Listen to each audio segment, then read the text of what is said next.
that show last night. It was so fun. That Story Wars show. Oh yeah. What was your story? I had a couple, but one was damn, I don't even remember now. Selling my comic book collection to pay for an abortion, and then ended up finding out years later that it wasn't even an abortion. My girl was just addicted to meth. Oh, fuck. Before, let me do the intro. That hurt my soul. Hey, welcome to another episode of To Be Frank. My name is Frank Castillo. We're here with today's guest, Brian Redban. What's up? Holy shit, that was such a sad thing to hear. What was the collection, like what was the most prized thing that you sold from that collection that you were like, fuck? Man, I had like every single Todd McFarlane. I don't know if you know that. Yeah, famous, of course. I loved him. I used to work at a comic book shop. Oh, okay. So I had every McFarlane comic book, like the G.I. Joe that he did, the Incredible Hulk he did, and every single Spider-Man he did. I had all like the best. I mean, I literally had every single comic book since I was 10 years old up to like 23. And just boxes and boxes and boxes. And they would have been worth over hundreds of thousands of dollars now, right? And I sold it for like $450 just to pay for an abortion that I ended up finding out later that wasn't even real. Like it was just, my girl had a secret meth addiction, and she was in AA, and she had to like get like, where you have to call everybody and get forgiveness or whatever. And she's telling me, I'm like, God, I want to say no. Like, You're like, no, you, go back 2 steps. Yeah. Fuck, dude. What was how much money do you think $450 gets of meth? I don't know. Back then, I mean, it was what 30 years ago, so it's probably a lot of meth. I mean, that's a lot of meth. That is a lot of meth, probably like $1,000 worth of meth today. I don't even know how much that is. Yeah, I used to work at a comic book shop when I was in middle school. That's awesome. Space Gun. I think that's the reason I kept me out of a lot of trouble in Eastside San Jose was because I was just playing in Magic tournaments and then collecting comic books. Dork.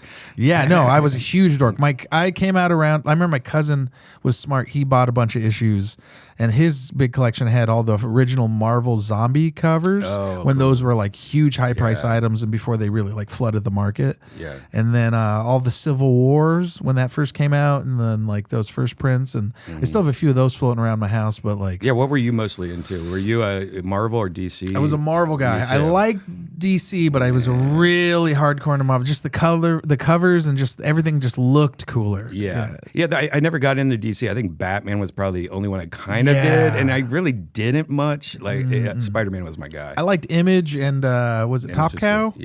Yeah, I liked a lot of their stuff. I liked some of the indie things I would read. Hentai was pretty cool when you're in middle school. You're like, oh, okay, these Japanese people know what's up. Yeah, that came out right when I was a kid. Like when it first came out, they didn't even know what to call it. They called it the Japanimation instead of like anime and stuff. Yeah. I was like, Japanimation's so cool, Akira and stuff like that. Toonami was my big influence. I love Toonami. Oh my God, such good times. Yeah. Running into like someone who, I think it was Cowboy Bebop. I think it was the first thing I like really got. Evangelion, Neon Genesis. But even as a kid, I remember watching that and being like, this is too adult for me. I don't understand what's going on. Right. Yeah. Good times. Simple times with comic books. Yeah. I kind of miss comic books though. Like that was fun, like going to the comic book shop every week and every Wednesday getting the new issues. Yeah. And then putting it in your little plastic with a little cardboard in the back. And God, good times. Oh man, that was my funnest. Did you ever get into cards and stuff? I when I was young, I was into football cards, not even baseball cards. I was into football cards, and that didn't last long though because I wasn't really into sports. It was just the collecting the card thing, and Pokemon wasn't out yet. If Pokemon was around, I would have been totally into Pokemon, but I was in it just for a little bit, not too much of the cards. Yeah, I was a hardcore nerd. I played Pokemon. Magic the Gathering was really my shit. And then I remember I went to States once, which was like the big tournament to try to get into the big qualifiers. Wow. And I remember being there and getting absolutely smoked by college kids and being like, oh yeah, this is not the place for a fucking teenager. Were you into Dungeons and Dragons at all? I never was, and I wish I could, just because cards is easy enough to play around your family and get made fun of by your cousins, but like Dungeons and Dragons, that's some shit that like that's like coming out of the closet in a fucking Mexican family. You know? They're just like you're gay. You're like, no, I'm a wizard. I yeah. I used to love Dungeons and Dragons. I was the dungeon master, making little dungeons with the grade paper and shit. That's cool as fuck. When did you get into that? Whenever it first came out, like when the red box came out, like it was 80s, I think, something like that. So you had to have been 12, 13, maybe. And you could figure out how to, because that was the thing with Dungeons and Dragons. I remember looking at it and being like, this is too much like information heavy. Like, I just don't think I can do this on my own. Like, I was like, oh, this is. It was confusing. It was confusing. But I was best friends with a Japanese kid growing up, and he was a dork. And so he figured it out, read everything, and told me how to do it. And I wasn't too hard into Dungeons and Dragons, though. It was just kind of like we didn't have really any video games and stuff really yet. So it was just like anything, that was kind of different to do, we did until Nintendo came out. And then it was like, all right. Was that the first system that like changed your life? Oh, yeah. Yeah. I mean, we had Atari growing up, but that was nothing. Yeah, it was. Yeah, that was, you're getting the endorphins. Right. But since he was Japanese, he had the Nintendo like a year before it came out in the United States. It was called the Famicom. Yeah. And I remember just going to his house every day and playing Mario, like a year before anyone else, or months before anyone else knew what it was. And it was all Japanese, though. That was the problem. Like a lot of the games, I didn't even know how to read Japanese, but it was still like the graphics and everything. Of course, was so cool. And then I told my mom that Christmas when it came out, I was like, I want this, and she bought it. And when you're a kid and you found where your parents hid the Christmas presents. Oh, you didn't wait? You found it? Well, I found it, and I just opened it up and smelled it. I remember I just like, like I didn't play it. I would just like take it out, look at it, smell it, put it back in, and act surprised on Christmas. But yeah, that video games ruined me as a kid when that came out. That's all I did after that. Oh, I definitely ruined my little brother because my mom was like, I'm not buying your brother a PlayStation or anything until after like high school. And I remember like 13, 14, I gave him my old Xbox and he fucking was like, dude, his grades plummeted. Mm-hmm. He fucking immediately started failing classes. And I was like, oh, there's a correlation. Yeah, absolutely. Was there like a game that you lost yourself into? Mario. Mario and Zelda were I mean, the originals when it first came out. I was really lost into those, and I would shoplift all my video games. Me and my friend, we were poor growing up, right? No, absolutely. Where'd you grow up? In Ohio, Columbus, Ohio. Oh, yeah, absolutely. And my parents were like one of the first people to ever get divorced in Ohio. like when I got divorced, all the teachers of my school go, look, Brian's doing okay in school, but we don't know how it's going to affect him. And since you're getting divorced and he's switching school districts, when he's in third grade, you might want to hold him back because, this is going to be fucked up shit. So I got held back for I didn't even need to, just because parents got divorced. Anyway, so talk about shrapnel. Yeah. And we went from like having money and stuff to my, split income. Me and my sister lived in the same bedroom, with a dresser in the middle in an apartment, one of the first apartments ever in Ohio too, I think. And so me and my buddies would like ride our bikes up to a store. And when video games first came out, they used to just be on the shelf. They didn't know like what these were yet. So we would steal them and would still just put like 4 of them in our pants and walk out. And we knew our parents would catch on if we were just bringing home tons of video games. So we dug a hole next to the store in the bushes and like hid them and would like take so we had like a whole little bounty that we would like grab like a game every week. We'd just go there and grab one and go, and then like slowly bring them home. And so we had like every video game growing up, all the Nintendo games.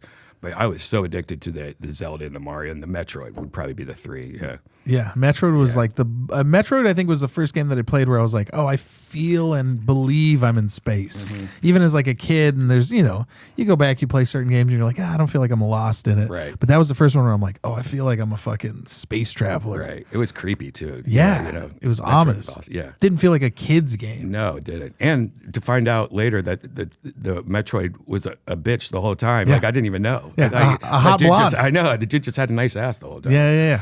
Which, all right, here's the thing with playing with games is Someone had made a good point on Reddit, and I saw this where it was like, they're like, when I play games, I play as a woman because I don't want to stare at a dude's ass all day. I have probably told Was you that that. you said Yeah, that? yeah, Oh, okay, yeah. cool. I'm a video game transsexual. Like every character, Tony Hawk, anything, I'm always playing a woman because like Call of Duty, I don't want to look at a dude's ass like when I'm playing video games the whole time. And now I have virtual reality, and I'm a woman in virtual reality. Nice tits, you know, like yeah. I think it was ever since you said that I started playing games, and I was like, oh yeah, that's a good point. Yeah. And I was like, yeah, because I don't want to be a dude, you Right. know? Yeah. I just wish that, you know, most video games, you know, I'm more of a tits guy. I wish like you could play like running backwards or something. Have you seen? Oh, dude, do you remember the thirstiest video game in the world? What was it? It was fucking Tekken Beach Volleyball or yeah. Dead or No, Alive Dead or Beach, Alive, Beach Dead or Alive Volleyball. Volleyball. That was the shit. Oh my God. Yeah. That was so good. I love that. I had that for a Dreamcast, I think it was. Yeah, I think it had a boob counter. Yeah. Can you pull it up on the Oh thing? my God. It's still going to be sexy today. Oh, absolutely, dude. So the only other game that I think is the horniest, I think right now, is Marvel Rivals. Yeah. Have you seen that? Yeah. Dude, they did a skin with There it is. yeah. You should see the video. Just the like right when you turn on the game, it's just girls going. Oh, dude, it was just ridiculous. There it is. Oh, you can get it for Xbox. I didn't know that.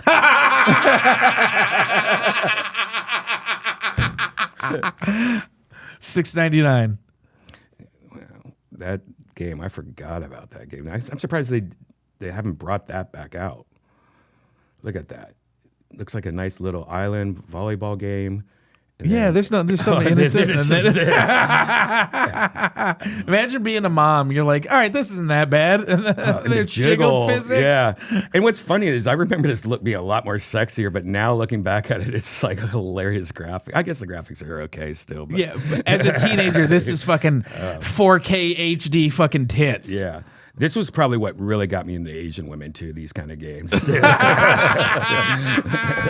so fucking like her little Janice crawling on the So Marvel Rivals, Invisible Woman's a character people can play, and they did a skin for her, and it was like I don't know, it's like the evil version of the Invisible Woman. You can basically see her feet. Oh wow! And they have like what's it called? They have like they're painted pink and stuff. You're a feet guy, aren't you? I'm not a feet guy, but why do I think you are? I think you told me once you were. No, I'm definitely a boobs and ass guy. Yeah. Feet's cute. Feet, but it's like weird. Anytime someone's like, I put a foot in my mouth, I'm like, yeah, but there's other stuff you can put in your mouth. You know Greg Fitzsimmons? Like he's a crazy foot fetish Is he guy. a foot I don't fetish know guy? if that's how known this is. But every time Greg Fitzsimmons. This is no joke.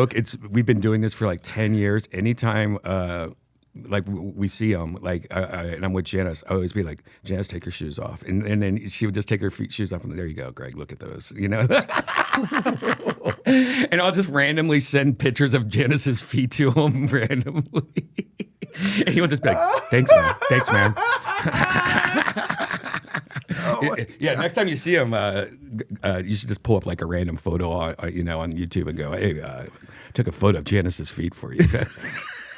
Do you remember Quentin Tarantino? I don't know if you were there. The Quentin Tarantino judge roast battle one night. Right. And I can't remember if it was Keith Carey or someone, but someone made a foot joke while he was on. How did he react? He laughed. Okay, good. So hard that it was like, oh shit! Okay. No, not uncomfortable. That it was like he laughed where everyone was like, oh shit, that might be a real. Oh, no, that's real. That's totally real. I know. I forget how I know that. Somebody told me they went to his house and that's all he wanted to do is look at her feet or something like that. I forget. Somebody told me that before.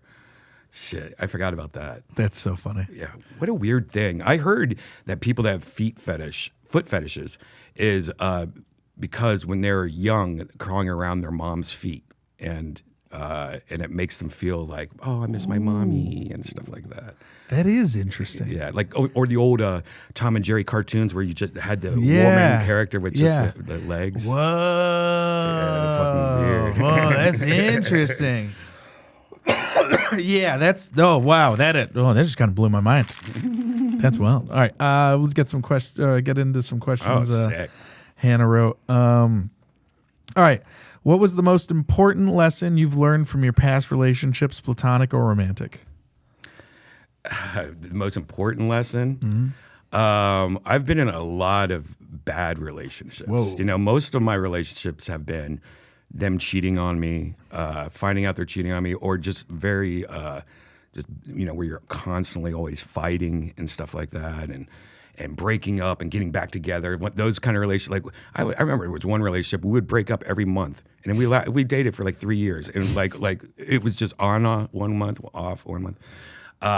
To get out of those kind of relationships fast is something I've learned down the line where, if it doesn't work, don't try to fix it too much. I mean, if it's something small you could tweak with your life, I don't know how many times I've been in a relationship and you get back together with somebody and you're like, oh, we're going to do it right this time. And then like 2 months later, all the same shit, and you're like, what, if you're not supposed to be with somebody, you'll know, if you're, I've been with Janice almost 10 years now, and it's yeah. I remember when you guys got together. Yeah, it's like the easiest thing in the world. We just fit together. There's no trying or bending over backward. It's kind of like, I don't know, it just works, man. Yeah. And that's probably the biggest thing I've learned from all the relationships is because I don't know how many times where I got in a screaming match with a relationship, and I'm opening up the voice memo on my phone and just putting it on the table so I have evidence. You don't want to have make sure you have evidence in a relationship. It's very toxic. Yeah.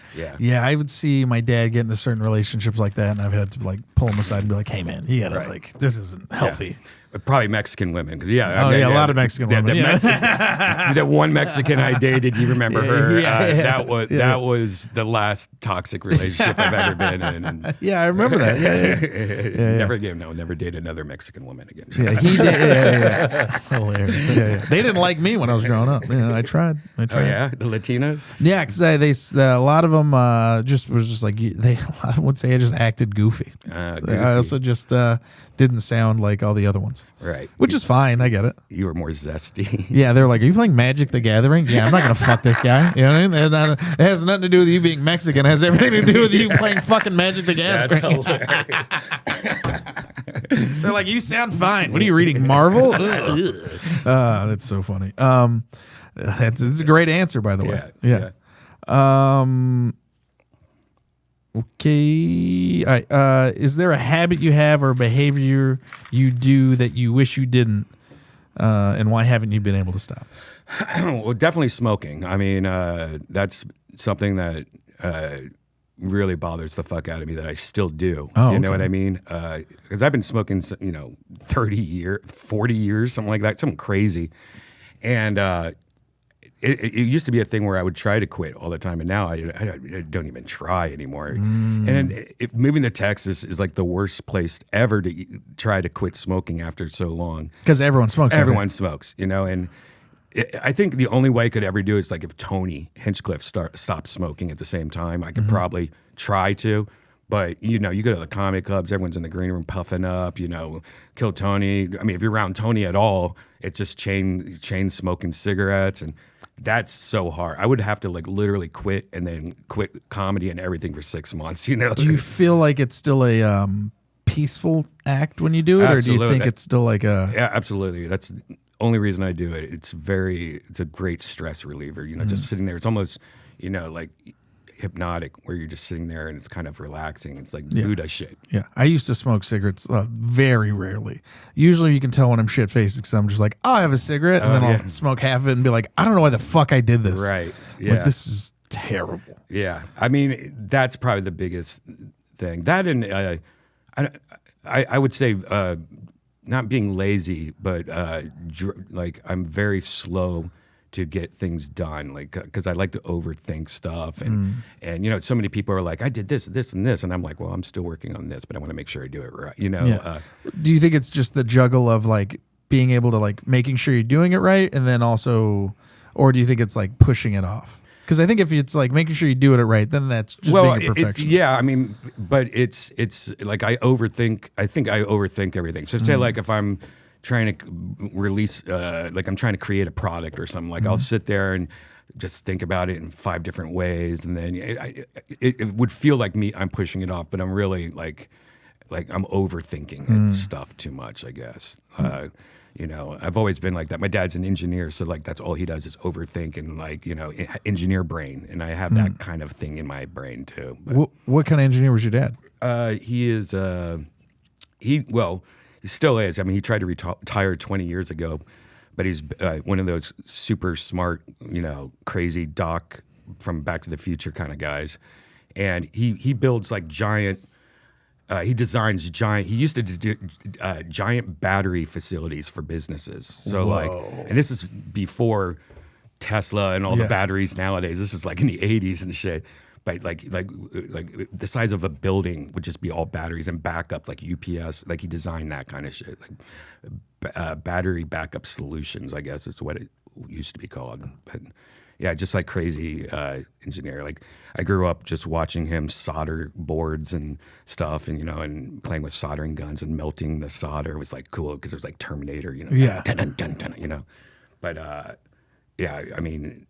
He's like one of those guys, like if that TV broke, he'll just open it up, put the thing on the table, like check all the, you know, breakers and shit like that on the boards and just fix it. Knows how to fix it? Fix anything. Dude, there's not a lot of those guys around anymore. I know. Hannah's dad's like that kind of guy. I remember he came and we had bought a new TV and he came and he mounted it and then did it for us and stuff. And he's like, well, you got to put a mount up. And then I remember he was like, well, fuck. So he went and bought tools and like got all the right stuff and set it up. And he's like, hey, just so you guys know, you guys have a toolbox now. And I was like, oh, that's cool. Is that for me to fix stuff? And he goes, no, that's for when a man shows up so they can fix stuff. And I fucking could not stop laughing. I was like, that was okay. Touche, dog. Touche. Yeah. It kind of sucked though growing up because my dad like never ever took my car ever to get fixed. Like I had to fix everything. Like he taught me how to take out a catalytic converter. You know, like I always did my own brake pads.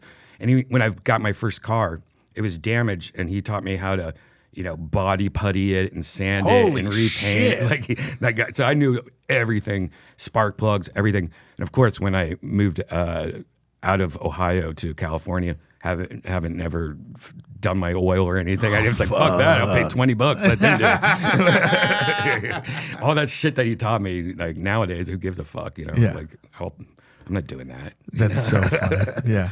My dad used to own a mechanic shop, so that adds up. Yeah, it's funny. It's like I remember whenever there's like car problems, they'd be like, "Yeah, Frank's dad owns a car shop." I'm like, "Yeah," and I'd open up the thing, I'd be like, "Yeah, I don't know what I'm doing." Yeah. And I'm like, "Yeah, this is as far as like unless it's fucking, I can check the fluids. That's about it." Yeah.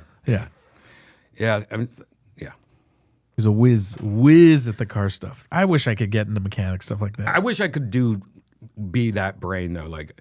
And I am a little bit, but being able to like, I'll fix anything, do anything like that. Like he would like literally take a sledgehammer to a wall and add an addition onto the house. Like I'm ready to make a greenhouse on the side of the wall, you know? And like he would like pour concrete, like that whole, like he knows how to do everything, you know? Damn. I wish I could do that. My brain doesn't work like that, but it does in other ways, like computers and shit like that. Where are you close with your pops? Yeah. Oh, okay. Yeah, cool, I'm close to all of them. Oh, they're all good. in Ohio though. And Yeah. Any funny stories with your father? Anything stand out? Anything interesting? I have a weed story that's pretty really funny. Yeah. This is 1991. Super illegal in Ohio. You know, 92 maybe. I was still in high school, and we had weed, and of course it was just like the worst weed ever that high school people can find in 92 in Ohio. And I had it in my glove box. And my dad went in my glove box to grab something and saw it. And he goes, "Brian, what the fuck is this?" And I go, "Oh, I brought home Tyrone the other day from school. He must have left it in there." And he's just like, "Well, I'm throwing it away." And I'm like, "No." And I'm thinking like, "No, don't throw it away. It was so hard to get that, you know." And I was like, "No, let me please, you know, bring it back to him. You know, he'll beat the shit up." Yeah, he's a big black guy, and he's like star of the football, you know, and he played for the Buckeyes later. And so I talked my dad into letting me take the weed and drop it off over at Tyrone's house. And I was just like, just hit it in a tree with all the video games or something. But but I thought that was funny. My dad was, "I get it. I don't want you to get beat up by a big black guy. Like, go take the weed. Go take the weed to him." I remember my dad we drove to Vegas, and this is when like weed was still legal in Vegas, and I didn't want to like get in trouble, so we had pulled off to the side of the road, Zizix Road. Oh yeah, I've always It's a famous road when you're driving from LA to Vegas, and it's the sign is like ZYXXXXXZY exit. You know? It's just a wild road. I dropped a pin, and I buried a soda can because they had those like concealed containers. You use like soda can. I put the weed in the soda can, sealed it up, buried it, and then went to Vegas with my dad. And then when we came back, we pulled it off the side of the road, and then I dug the can up, and my dad was blown away that I did that. And every year, for years, he would just bring it up and be like, remember that time we drove off of Vegas? And I was like, yeah. And he was like, that was the stoner shit I've ever seen you do. And I was like, come on, man. Like, yeah, I know. It was like, I was just being, smart about it. Yeah. Yeah. He'd always fucking make fun of me for being such a stoner. He used to call me Cheech and Chong. He'd be like, what you up to, Cheech? Dad, that's racist. Did you ever drink with your pops? Yeah, I mean, he was like when we were young, we'd have chili, and he'd be like, "Well, you gotta have some beer in that chili," like when we're here. Let me put a little Old Milwaukee in there for you. But no, I mean, he like in Ohio. I don't know if it's the age thing or Ohio thing. He knew I was drinking in 17, 18. There's not much to do in Ohio. Yeah, exactly. He even like knew that we would use fake IDs to go to bars when we were 18, and he would be like, because you're driving, you don't have to like drink. What you do is you have like one gin and tonic, and then the next one you get a Sprite, and you just put a little lime in there, and it looks like a gin and tonic. So like he was giving me tips, like how to drink and stuff like that. Yeah. So yeah, he was one of those guys he wasn't a huge alcoholic or anything, but every day when he got off work, he would have like 2 beers on the back porch, like one of those guys, just 2, or 1 margarita or something. But he never was like the drink all night, Jason Tebow like kind of father. Inside joke, but dude, it's so funny. Teebs and my dad, when they would see each other, it was like 2 kindred spirits who just knew each other. Yeah. And they would always like hug and be like, "How you doing, man? How you doing?" And then Tebow would crash on my couch a few times, and I'd be like, "Yeah," I was like, "This, it's like having my dad fucking visit, dude." It was so fucking funny. Yeah. My dad was the like crush a case kind of guy. My uncle's the same way. Like, there's this just iconic stories of them just crushing cases and cans, and it's like, in that culture, it's like kind of, it is like a, I don't know, it was like a guy's thing to be like, just fucking crush a can, crush another one, and then it's 7 cans deep. Yeah. Ooh. That was college for me, and that's about the only time I ever used to do that, just crushing cases of beer and stuff. Was college? Did you party hard in college? Oh yeah. What college did you go to? Columbus State and Ohio State. Oh, okay. But I was also a hippie. I would like sell drugs. Like I'd go up to like Canada, and I had a connection, like a dentist up there that would sell me huge nitrous. This is when you could go over the border. Mafia, dude. Like this is when you could go over the border with nitrous tanks and be like, go through, man. But yeah, I'd get like a huge nitrous tank and sell balloons, and so what was the etiquette on selling balloons? It was like $10 a balloon or something. I did. I want to say I think it was 15 a balloon or 2 for 20. It was just trying to get them to, you know what I mean? Overpriced 1 balloon to, So I've never done nitrous. Oh wait, no, have I? You have to. You've done whippets before, I've right? done whippets. All right, so nitrous is just like a clean version of whippets. Oh, like, interesting. It's like you're doing shitty weed and then you're having the best kind bud in the world, it's awesome. And yeah, you just sit there and and just become jello, and it's 15 seconds, 30 seconds later, you're like, oh, I'm back. Yeah. I think I did. Yeah, I did whippets and before my work shift at a fucking like a beer garden I worked at when I was cooking there. They used to have them in the kitchen. Yeah, that was like most chefs would do that. People that worked in the kitchens. Yeah, but yeah, I used to do that. I used to sell acid, weed. Acid was great because I would buy these things called Bibles, and it was just like a sheet of acid. It was like 10 sheets of acid, I think it was, and they would call it a Bible. And I would just keep it in my wall and be like, hey, man, you know, so everyone would come to me to buy acid. I mean, I used to make pretty good money back in the day just doing that. But I've never done acid. I've always wanted to. have you done mushrooms? I've done mushrooms, yes. So, yeah, it's just, I would say it'll just last longer, pretty much. That's what terrifies me. Yeah, I don't. After I started doing mushrooms, I was like, "There's no reason to do acid. Like this is like a shorter trip, and if you get the right mushrooms, it's just as strong as acid." I was thinking about I'd like to do ayahuasca. People have been talking to me about it, but I just feel like it might be a little too. That's too much for me. Intense. Yeah, that's too much for me. I did like synthetic peyote one time. Whoa.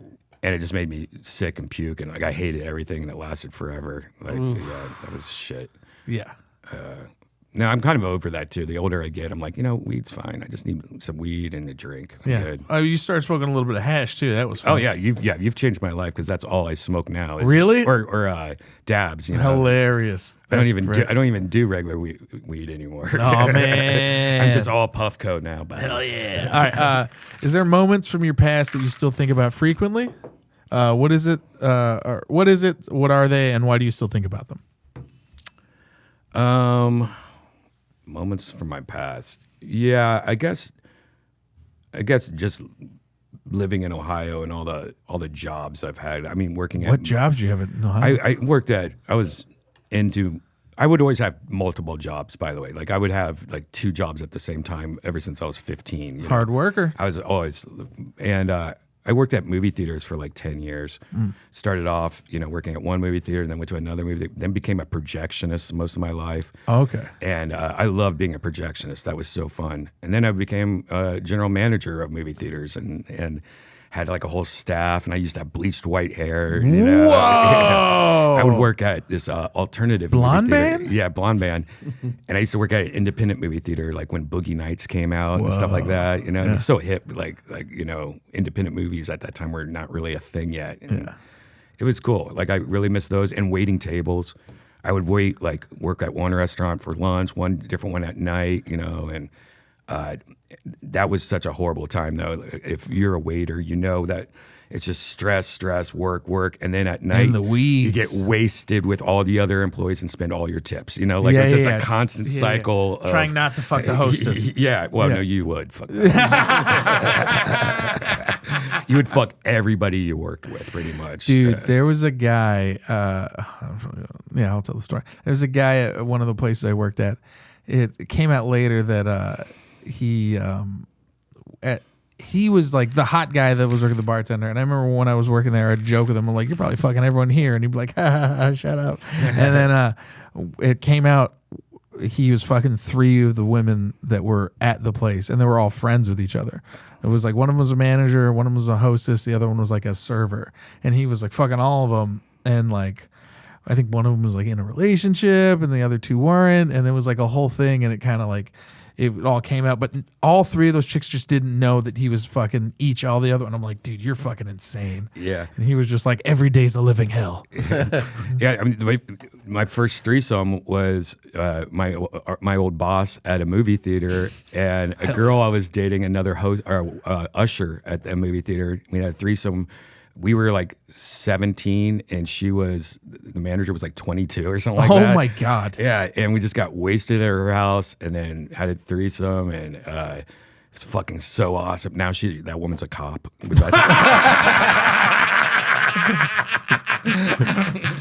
Cops be doing that. Yeah. She was like, I've changed my ways. You know what I mean? She was like, I was deep undercover before. Yeah.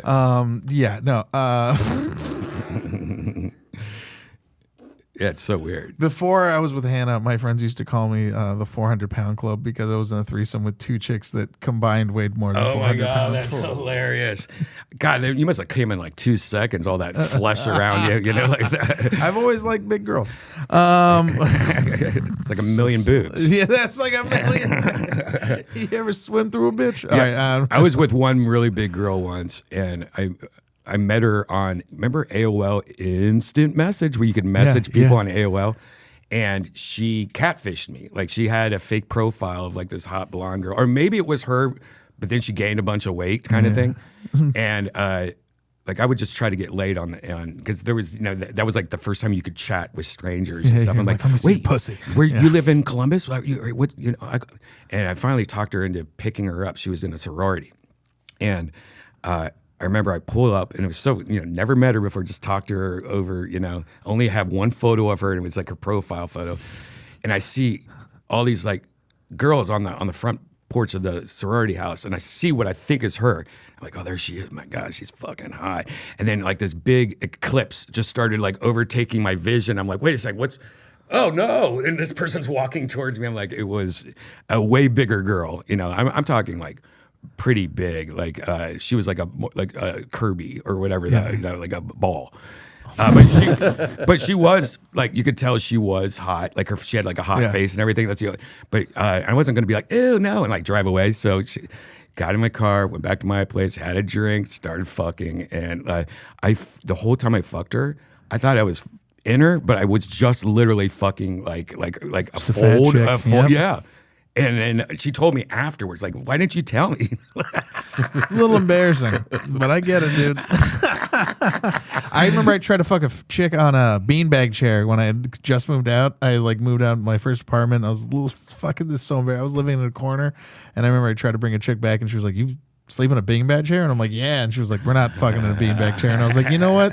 I respect you." I was like, "You're a good one." I'm never gonna call you back, but I respect you. That's hilarious. Oh my God. Yeah, I never I don't think I ever got catfished. My dad got catfished once and I had to explain it to him.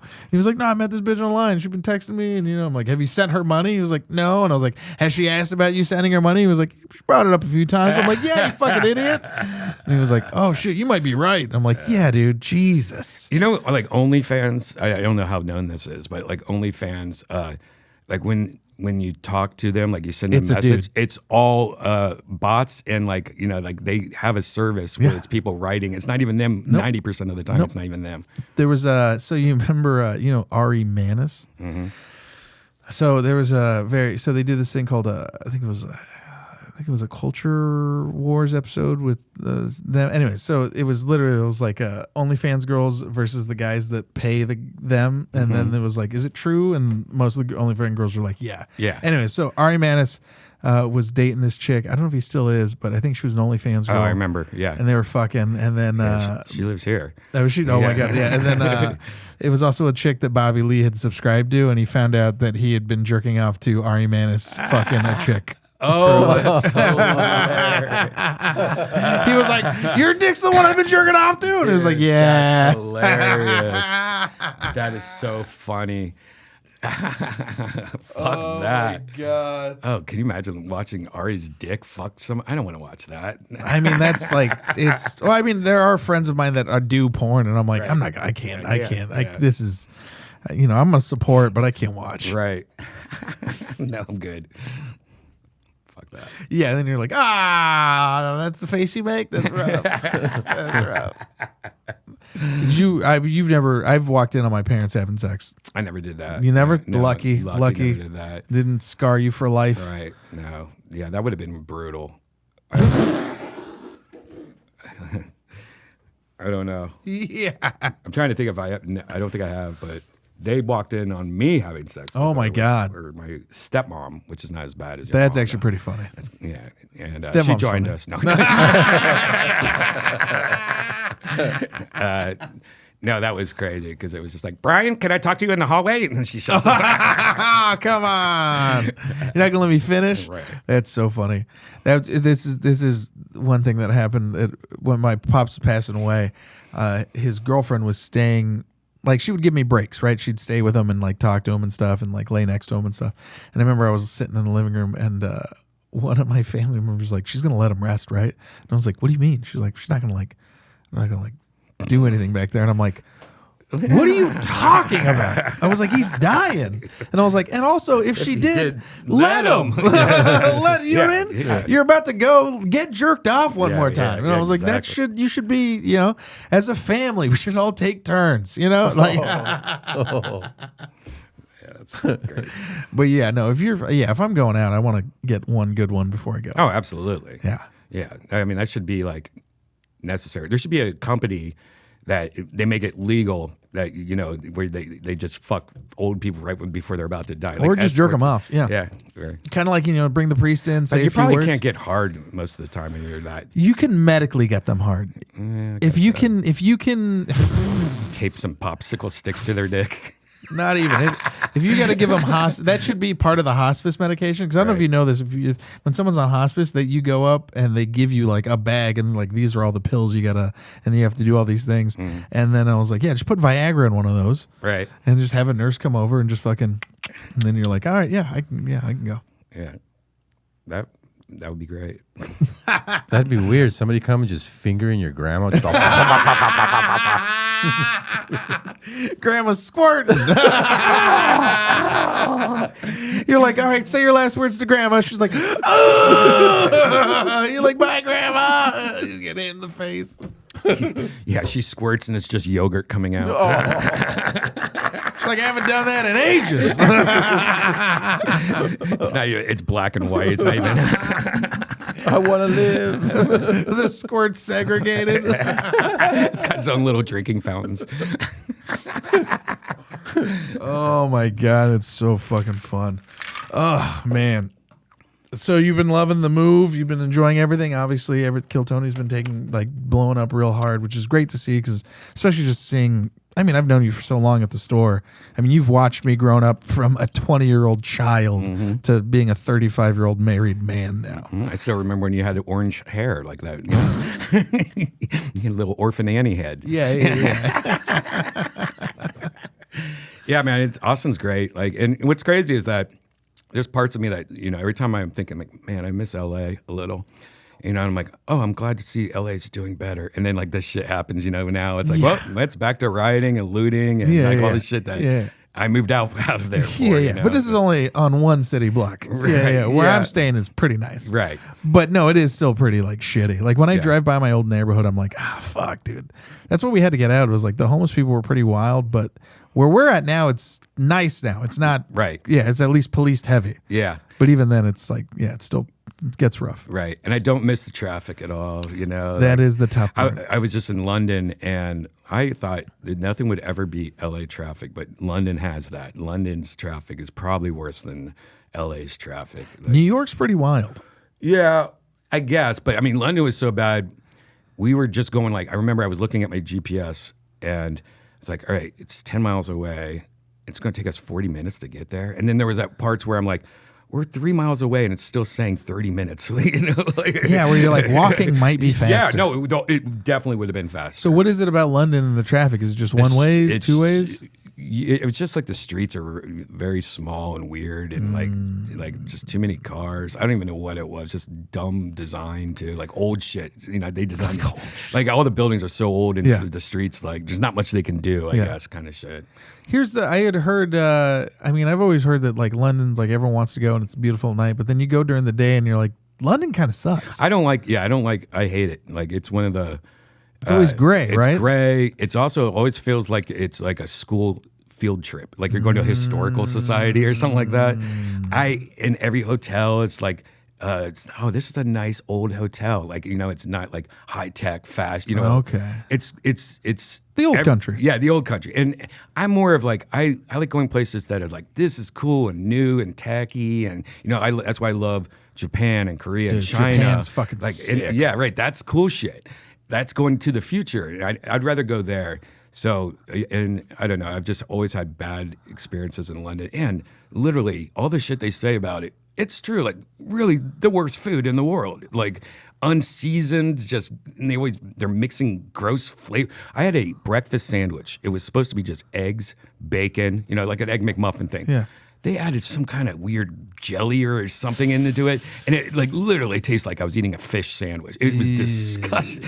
How'd you fuck up this? And that's the thing is you can actually have good fish food. I mean, when I go to Japan and you're walking around and they have those rice balls next to the newsstand and they're fresh that day, they're fucking amazing. Yeah, I'm about to go to Hawaii for my first time. Whoa, you've never been to Hawaii? No, I've never been to Hawaii. That's where I proposed to Hannah. Oh yeah, cool. Yeah, and same thing. I know that you could just buy raw fish. You're just eating chunks of raw fish. And it's so fresh. They had told me it was like they were like surprisingly some of the best poke. It was like it's some of the fucking grocery stores. Yeah, the little I side heard shop. this. There was another spot that's I think Ahi Assassins.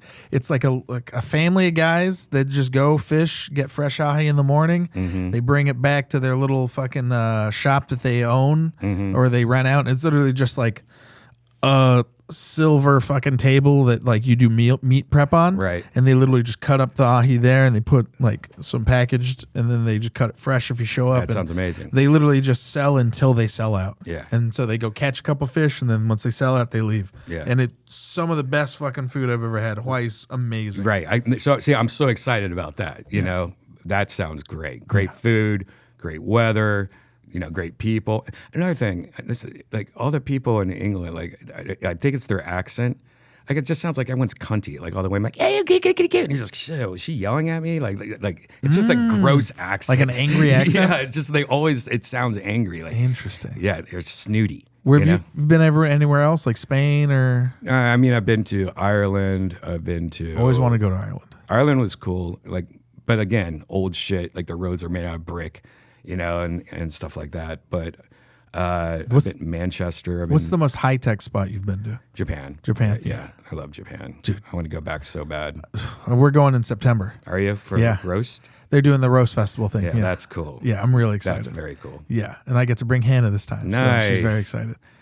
Yeah, I need to go back because I was only there for like 3-4 days. Oh, You know, it was just for UFC with Rogan. oh, And- that's amazing. yeah, and we had first class too, which would tickets, which sounds way better. That's a long ass flight, Dude, you know. 13 hours. Yeah, that's pretty long. It's fucking. And that's from LA. Yeah.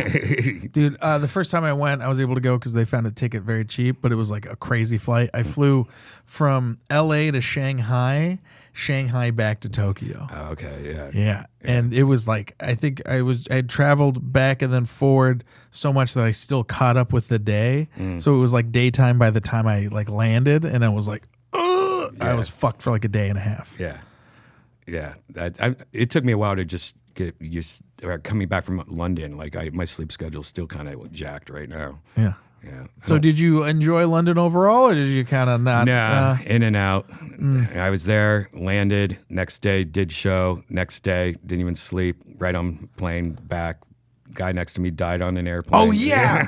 What the fuck happened with that? That was crazy. I saw that. So please explain that. So, all right.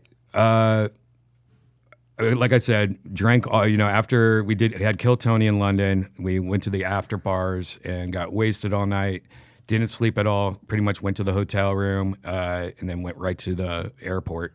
So I did that kind of on purpose. That's if it's a long flight, I like get some drinks in me, like don't sleep, and then just sleep the whole time on the plane. And so I did, and then 5 hours after sleeping, something like that, you hear that ding. Is there any doctors on the plane? And I just remember waking up. My God. Going, what? And I've heard that a few times on an airplane. It's always somebody like, that is having like a diabetic thing or some, and it's never that serious. And then I was just kind of sitting there, and I had like my eye mask on and my headphones on and stuff. So I'm just like, oh, whatever. And then I start hearing more and more people next to me. And I was in business class, which is like you're in like little cubbies. Yeah. You know what I mean? I've never done that before. That's so great, having these little cubbies. And suddenly I hear all these people next to me like freaking out. And I'm like, okay, what's going on? And I open up my mask, and there's all these people next to me. The guy next to me, I think, like died in his sleep pretty much. They couldn't wake him up. Was he old? Was he young? He was older, and his son was on the other side of the cubby. And I just know that, I was like half asleep, hungover, like I was so confused. And they were shocking him, like they clear, type shit. They were CPRing him for like 30 minutes. And it was like, and I'm just thinking, man, it's been 30 minutes. I don't think he's coming back if it's been 30 You're minutes. like, I've seen the pit. Right. He ain't coming back. Right. And so they were like, we need to get him out of this, thing. And so they got him out, and they wanted to give him to like a flatter surface because they were doing it while he was just in that chair position or whatever. Anyways, he was in a chair. And so then they dragged him down the aisle, and I just remember like just seeing him go by, and his face looked like the Scream mask, like it was like it burnt in my head, and he shit himself because he died. Yeah. And so when they dragged him, it was just like the smell was so disgusting. It smelled like rubber gloves and like medical shit mixed with shit. I mean, the smell, I can't even. It was horrible. And then they closed the curtain, and then they kept on doing the CPR and stuff. And then I was like, well, that's crazy. I guess I'm just going to go back to bed now. I don't know what's going on.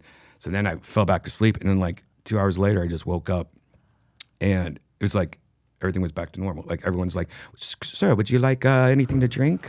Peanuts, you know? And I'm like, what? And I was like, where'd they put the body? Well, I go, did that guy pass away? And oh yeah, whatever the British woman said, and I guess he died. He died, and I don't think this happens. I mean, ChatGPT told me this doesn't happen that much. I thought it was more common or something like that, but I guess it's very rare that somebody actually dies on an airplane. But right when you walk into the plane, there's that little tiny, right before you turn right or left, to go to your seat, or the left is usually the cockpit. But they put him up right against the door there, and there's like a curtain that they shut there, and I think that's just They put him up like they no, they laid him down right in front of the door where you walk in, and then there's a curtain that, and I think that's what they do. They put the bodies there if that ever happens, so that when they land, they can grab the body. They don't have to go through the whole entire airplane. They just grab it and then, but they put him behind that curtain, and there was still like four hours of the flight left, so you had to walk past him to go to the bathroom. So and it's just like this body's behind this curtain, it's just like right there. And you smell the shit a little. Holy shit. Did anyone get his seat? Did they upgrade anyone? No, but what's crazy is that flight landed, obviously, and that, the police came and all that stuff. And we had to sit there for an extra hour. But then that flight was about to go back to London, and that seat, somebody is just going to sit there in business class and have no idea somebody just died there.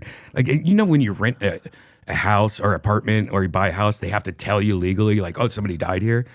They don't have to do that when you're on that fucking chair that somebody They're just like, died. Are you medallion? Nope. Don't worry about it then. This seat's for you, baby. I have one horrible story, and I don't know if I'll put this in, but I just want to tell you this, and then because that's very macabre, and I love it. And you love crazy, horrible shit. So you remember when me and Hannah were living off Fuller in Hollywood, right? And it was like a cool little like neighborhood. It was an apartment complex, two separate apartment buildings. The patios faced each other, so like I could see into my neighbor's fucking apartment. Right. But through that, we were able to like, if we all got on our patio, we could like talk. Like Right. It was just like we're literally like I could hand a joint over and stuff. So through that, we got to know everybody. There was one lady there. She adopted 2 kids. She was kind of a cunt to everybody. She was only friends with one person there, right? So we didn't really have any like relationship with her. Her kids would always cry. It was a whole thing. Well, one day we're hanging out there, and like the kid's been crying forever and ever and ever, right? And just keeps crying day and night. And then we're sitting there and we hear like banging, right? And we look out and the firemen are here, and they're climbing up her patio to break into the apartment. And we're like, what's going on? And they break in, and then we eventually talk to our neighbor, and then we end up finding out that apparently she ended up dying in the apartment from pneumonia, and the 2 kids were still left in there. Oh, no. And one of the kids was older and trying to feed the younger kid and overfed the kid, and the kid ended up dying in the seat what? that he was at. Overfed him? Like, because the kid like didn't understand. Oh, they right? was such a young kid. Yeah, so but knew that you had to feed the kid, and then like the kid choked and then like died. Oh my gosh. So the other kid was just there like Dexter in the house for like a couple of days with 2 dead bodies. Wow. Yeah, and the kid was crying. We didn't know the kid cried all the time, like, and like Hannah was at work and I was at nights and stuff. So like we were there kind of, but like we just thought the kid was crying, right? Right. And then so did all the other neighbors. And then like finally the one neighbor that she talked to was like, something's up. And she just like was kind of like a hermit in a sense. So like even that neighbor was like didn't realize until like much later. It was fucked, dude. Damn. It was crazy. That kid is gonna grow up to be a Dexter too, you know, Yeah. from that shit, man. Yeah. That's fucked, Dude, up. we were like, what the fuck? And we didn't know until like we saw that and we were like, whoa. And then like we were leaving one night and the news was in front of our place and they're like, you didn't hear anything? my And we were gosh. like, ugh. No hablo español. That's Hannah. She's like, sí se puede. All right. Anything you want to plug before we get out of here? I have it's a new side project I'm doing. I've been writing lyrics for songs, and I've been always making stupid music like my whole life, making dumb things like.